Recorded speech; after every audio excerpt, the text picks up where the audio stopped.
بعض اوقات دنیاوی ترغیبات کی وجہ سے دل میں چلتا ہے، اور بعض اوقات انسان کسی ڈر اور خوف کی وجہ سے غلط فیصلے کرتا ہے۔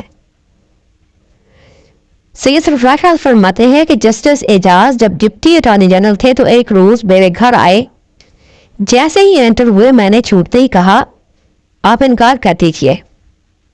وہ قدرے پریشان ہو گئے کہ کہیں شاہ صاحب دھوکے میں کسی اور چیز کا تو نہیں کہہ رہے، لہذا وضاحتاً کہنے لگے ایک آفر کے سلسلے میں کچھ عرض کرنا چاہتا ہوں۔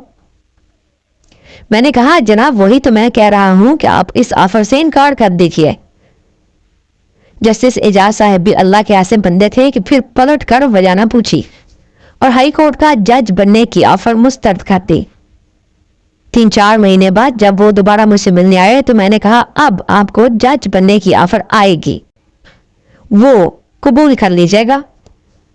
تب کچھ ہی عرصے بعد انہیں گھر سے بلایا گیا اور باقاعدہ کنونس کر کے جج بنا دیا گیا۔ یوں میں تو لوگوں کو اس عذاب میں پڑنے سے منع کرتا ہوں کہ جج بننے کا اتنا بڑا بوجھ کندھوں پر ہوگا کہ آپ ایک ایک چیز کے لیے اللہ تعالیٰ کے حضور جواب دہ ہوں گے۔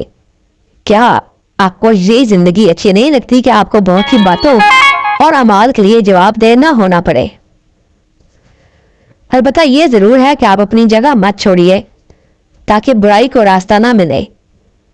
جہاں تک دل کی بات ہے تو یہ کسی نہ کسی انداز میں ضد کرتا ہی رہتا ہے اور دھمکاتا بھی رہتا ہے کہ میں بند ہو جاؤں گا، دھڑکنا چھوڑ دوں گا۔ آپ اس سے کہیے کہ دھمکی کیوں دیتے ہو، جب چاہے چھوڑیو، کیونکہ تم ہمارے حکم کے تو پابند نہیں، تم تو کسی اور کے حکم کے پابند ہو۔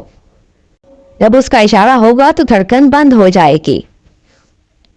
اس لیے جس بات پر اختیار نہیں اس سے ڈر کس بات کا؟